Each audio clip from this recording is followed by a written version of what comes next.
I didn't care as much about being respected as I cared from the standpoint of winning about being feared and being imitated.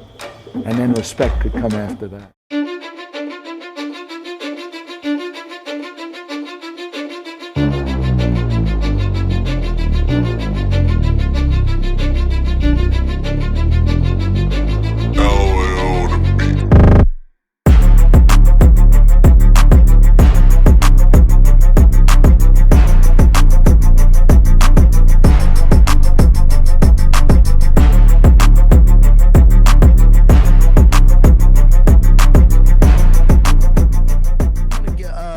Look ahead to week 3 opener against the Pittsburgh Steelers. I do want to pull up the injury report and talk about this game because this is a primetime game. This is the Raiders home opener.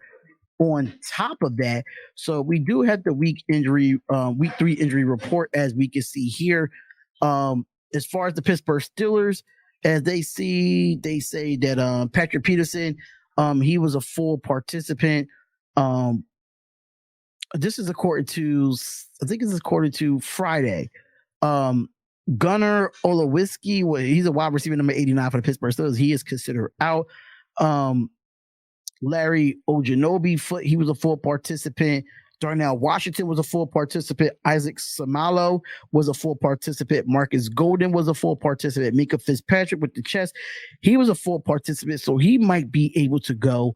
Damontae Kazi with a calf injury, he was full to go.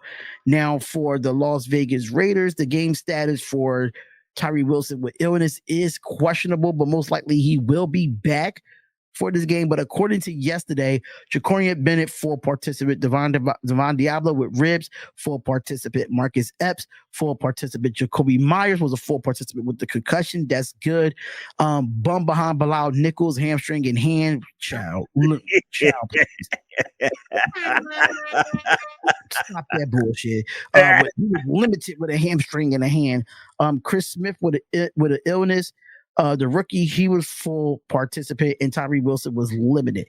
So as far as right now, we'll get the updated injury report for that game. But looking ahead into Pittsburgh, Robert Spillane, is it revenge or is it redemption for him? So what you think? Will it be revenge for him or redemption? You think he'll help us out defensively, knowing he was just there last year? I think I'm hoping it's revenge. I'm hoping it's revenge, because if it's revenge, that means he's going to be like Lawrence Taylor said, there's a bunch of wild dogs out here. That's what we want. We want it to be revenge. We want revenge. We want clean revenge, of course. I mean, he was a monster last week. He had 16 tackles against the Bills. Yeah. So we need that all over the field. Spillane, that made him so sought after as a free agent coming over from as a Steeler from a year ago. So I'm hoping that it's going to be a revenge game. He knows those guys. He knows the offense.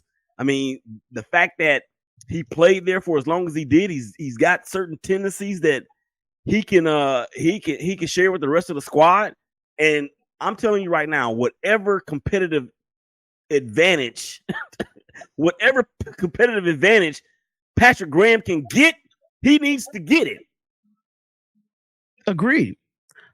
But you know what? I can't pick one. I think it's a revenge and a redemption. I think it's a redemption because it's going to show why if Robert Spillane could be that guy to just ruin the offense for the Pittsburgh Steelers. He knows that offense in and out. He practiced with it all 17 games last year. He knows what players' strengths and weaknesses are. And I think it'll be redemption for him. Like, okay, you didn't want to sign me back. All right, I'm gonna show you what I'm doing over here in Las Vegas. Now, when it comes to a revenge game, revenge meaning that he wants to win this game. It's against his former team. He's going to want to show out. He's going to want to ball out. So for me, I think it's revenge and redemption in this situation. I think he's going to have something to prove to the Pittsburgh Steelers on why you did not re-sign me back to the football team with TJ Watt and them boys. Mm-hmm. So I think it's revenge and redemption for both of him. So 5 keys to the Raiders to steal the win. That's a good one. I like how you put that. To steal the win. Number one, we have to get the Kenny Pickett defensively. We have to get the Kenny Pickett. We have to make him rattled. And if you looked at the game last week when they played the Cleveland Browns, they got to him very well. Stop Najee Harris from getting 5 yards to carry. Najee Harris didn't look good in Monday night either. And they coming off a kind of a short week. So we getting 2 teams off of a short week, and they just coming off a real hard division rival. So for me, I think defense just have to play better all across the board.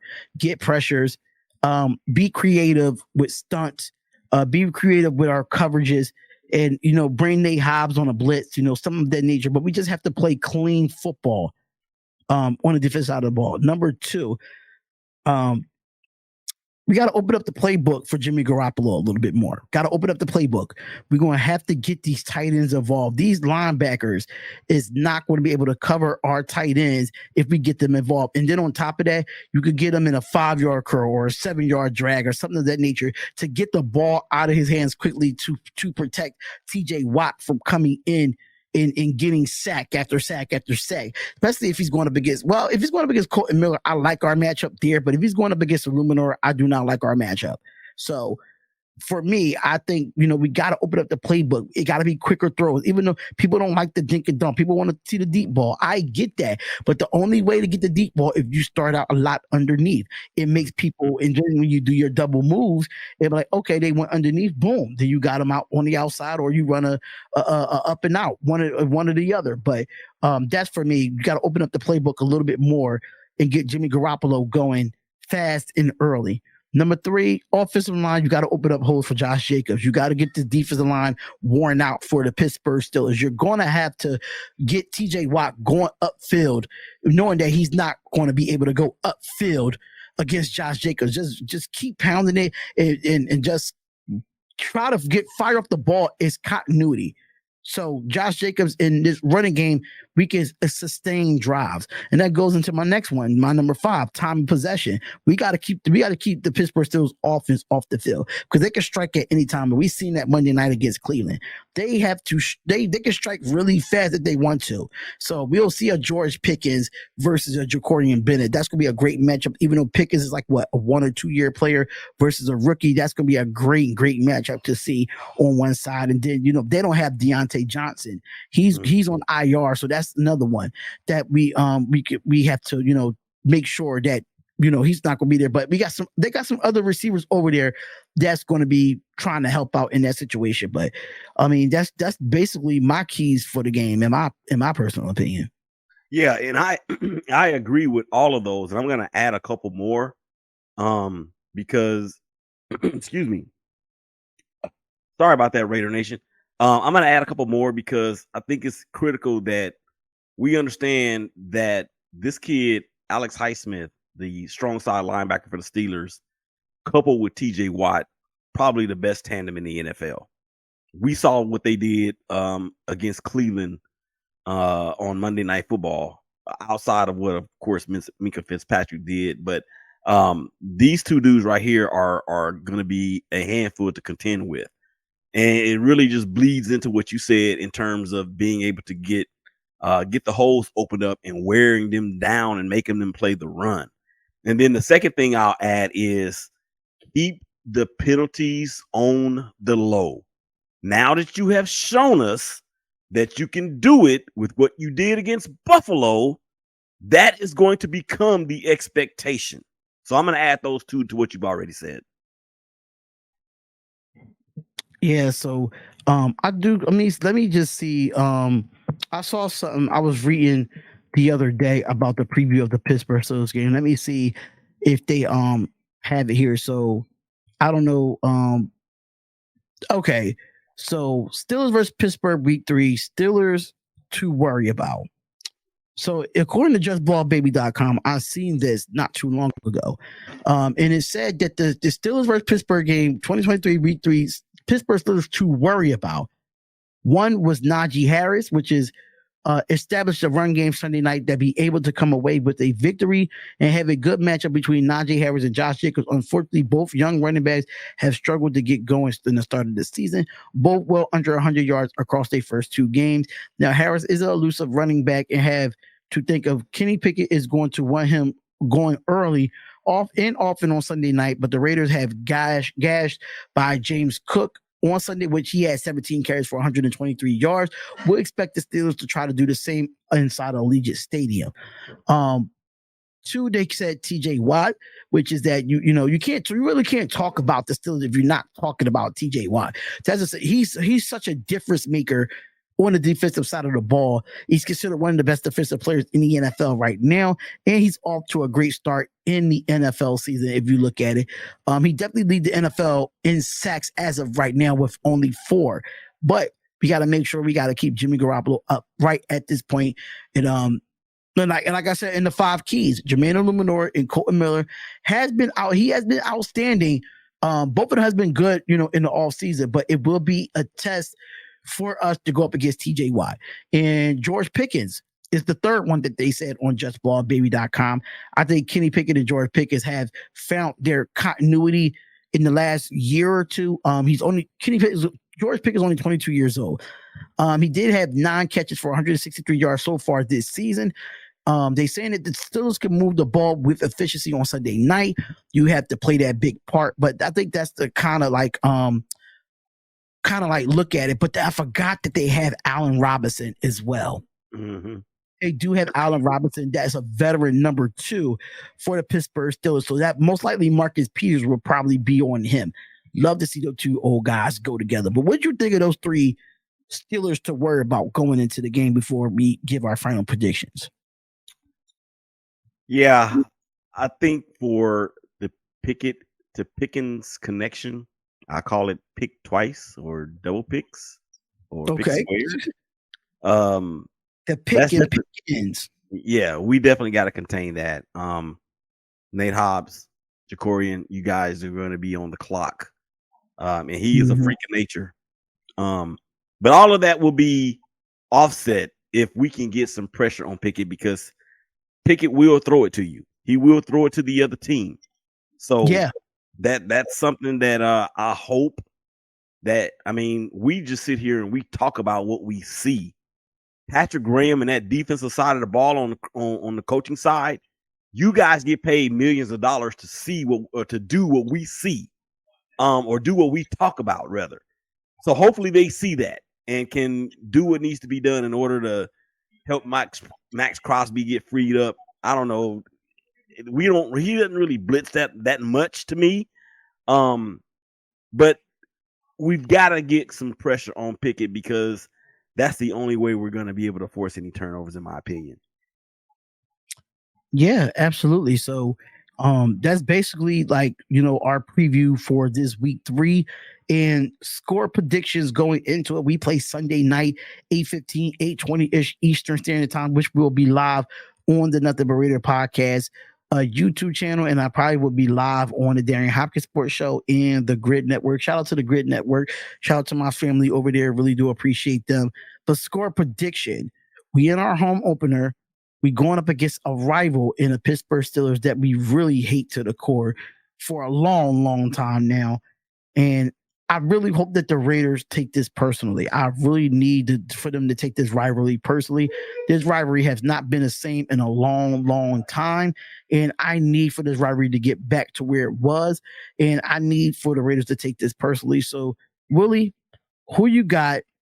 Who you taking? And what's the final score of Raiders in Pittsburgh in our home opener in prime time? I think that the Raiders are going to play the most complete game that we have played all year. Third game of the season. We're still in good position in the AFC West, especially since Kansas City lost their opener. I like us to win this game, and I'm not saying that just because it's the Raiders. I think that being home for the first time all year, and Spillane being the X factor, I think we're going to come out on top. I'm giving a score of 28 Raiders, Steelers 23. 28-23. Okay, 28-23. I had mine's is a little bit similar, but I'm gonna go a little bit on a different route. If we could score, I'm gonna go with 28 points as well. If we could score 28 points, we win this game. But if this is a defensive game, we might lose this game. If it's low scoring, if it's between 14-17, it's gonna be really tough for us to win that game. But if we could score at least 20 to 28 points, we could win this game. That means we could score and go up and down the field on this Pittsburgh Steelers defense. And I'm not taking nothing away from this Pittsburgh Steelers defense because I really think that they are legit. Mm-hmm. They are. But our offense is just as compatible as their defense. So it's really going to be a chess match between what Mike Tomlin does on defense and what can Josh McDaniels to counter that at the end of the day. So what adjustments he's going to take, what he's going to make, how he's going to get Hunter Renfrow involved, how he's going to figure out to get these tight ends involved. He's going to have to be so creative on his offense. Shout out to Raider Ben. Thank you, Raider Ben, for coming through, brother. I really do appreciate you, bro. I really do appreciate it 100%. But like I said before, man, Josh McDaniels got to be creative on offense against a defense that could get to a quarterback, and they have, solid linebackers. But at the end of the day, I still feel like the Raiders still win this game. I'm going to say 27-20. Raiders beat Pittsburgh. I like it. Let's go get this win, Raider Nation. We the illest. Absolutely. Make sure y'all follow me on all social media. As y'all know, y'all follow me on the Darian Hopkins Sports Show. Make sure y'all follow me all social media platforms at D Hopkins Show or at NBR Podcast 1. You see it right there at the bottom. Willie, let them know where they can find you at, man. At Shakeback Media Group on Instagram, at Shakeback Media Group on Twitter, SHKBK, MEDIAGRP. Same thing for Facebook, Shakeback Media Group, and Threads, also at Shakeback Media Group. Of course, it's kind of like the same thing. So yeah, Threads is like the same thing. It's weird, but yeah. But and then with the spelling for Twitter. The reason why I spell like that is because they wouldn't allow me to get all of the characters in there. They even have a character count in the freaking handle. So that's what that is. But anyway, thank you guys out there. I mean, we love you. We love you. D, you the best, man. We appreciate it, man. We appreciate it. We'll see y'all same time, same place on Fridays. Commitment to Excellent Podcast. I'm gonna try to make sure I get all these on the audio platform as well. And I am gonna break down chop down the Pittsburgh Steelers part of the preview, and we're going to throw it up there. If you want me to send it over to you so you can upload it to your channel too, just let me know. I'll just send it over to you. But we're out of here, y'all. Make sure y'all enjoy college football. Make sure y'all enjoy week 3 of the NFL season. We're out of here, y'all, and I got something for y'all. Touchdown, Raiders! There you go. So we out of here, y'all. Peace, love, and blessings, and enjoy the rest of your weekend, and we'll see y'all again. We out. I didn't care as much about being respected as I cared from the standpoint of winning about being feared and being imitated. And then respect could come after that.